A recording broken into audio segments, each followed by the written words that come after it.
Família do Futuro. Hoje a gente está aqui com o Dr. Tiago e ele é doutor e mestre em psiquiatria tanto para as crianças quanto para os adolescentes. É um prazer te ter aqui, Tiago. Muito obrigado pelo convite. Então, Tiago, a gente quer fazer umas perguntas breves para você, para nosso projeto mesmo. Então, a primeira pergunta que a gente queria fazer é qual é a importância da vida social na adolescência? Olha, a vida social é importante em todas as fases da vida. O ser humano é gregário por natureza. Nós convivemos em sociedade, nós somos seres políticos. Então nós precisamos conviver em sociedade na vida adulta, quando crianças, para aprendermos a treinar, a aprender as habilidades sociais. Mas a adolescência é mais importante ainda, porque é quando a gente constrói a nossa identidade pessoal. Por isso que ter amigos, ter bons amigos, amigos que tenham uma relação de confiança, uma relação de honestidade, uma relação que seja próspera, né, e que seja confiável, principalmente, é fundamental. Sabe que um dos maiores riscos para a adolescência é a rejeição social, né? Pessoas, principalmente meninas, e aí sem querer ser sexista, porque homens e meninos e meninas funcionam de forma diferente, mas meninas especialmente sofrem muito com rejeição social. Por isso que nas escolas ou em qualquer ambiente social, nós precisamos estar muito atentos para proteger qualquer circunstância em que qualquer pessoa seja colocada em ostracismo, seja isolada ou seja rejeitada pelos pares. Então eu convido todos vocês para ficarem atentos a isso e não deixarem pessoas serem injustiçadas por rejeição social em situação nenhuma, porque isso pode ser muito prejudicial para a saúde mental. Então, doutor, como que a gente pode lidar com quando essa rejeição acontece? A primeira coisa que a gente tem que fazer é reconhecê-la, né? Reconhecer e apoiar quem está sendo vítima de violência. Não deixa de ser uma violência, a exclusão, né?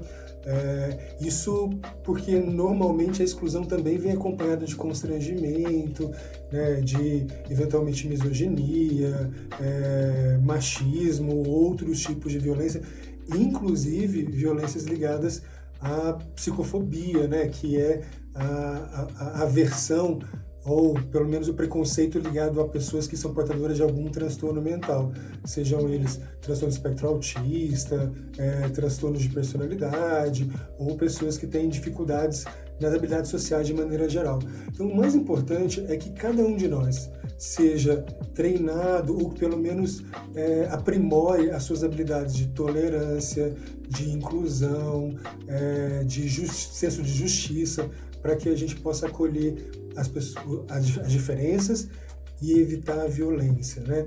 Eu tenho dito sempre, violência, machismo, exclusão e intolerância matam gente todos os dias, seja pela violência urbana, seja pelo suicídio. E adolescentes também podem correr risco de cometer atos que possam colocar em risco a própria segurança, como autolesão, lesão autoprovocada, né, automutilação, ou até o suicídio também, que é uma coisa que a gente deve falar e deve sempre prevenir para que isso não aconteça, porque o jovem não pode colocar em risco a própria vida. Há um futuro brilhante para todos os jovens que precisa ser considerado e que precisa ser reforçado e usufruído.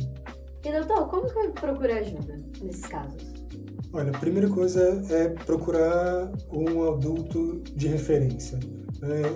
Eu digo em todos os lugares por onde eu passo, das escolas que eu frequento, que todos os adolescentes precisam ter um profissional de referência.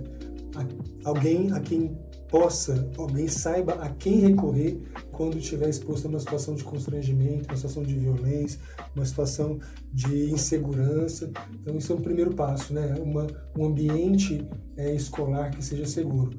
O segundo é notificar as famílias para que elas possam ajudar, uma educação do próprio grupo social, dos adolescentes, e aí eu queria parabenizar a geração de vocês, que é uma geração que tem um senso de justiça muito reforçado, e isso para mim uma esperança enorme de uma sociedade muito mais justa no futuro e que vai expor as pessoas a muito menos intolerância e a preconceito, e em casos de grande sofrimento procurar ajuda médica e ajuda de profissionais da saúde mental, que possam ser psicólogos, por exemplo, que vão ajudar a reforçar os recursos de enfrentamento dessas situações.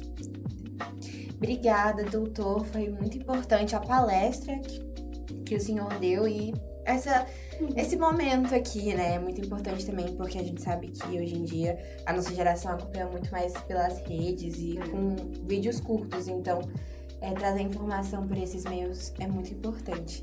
Então, muito obrigada. Foi muito bom. Tchau, galera da Trilha do Futuro. Beijos, até o próximo episódio. Tchau.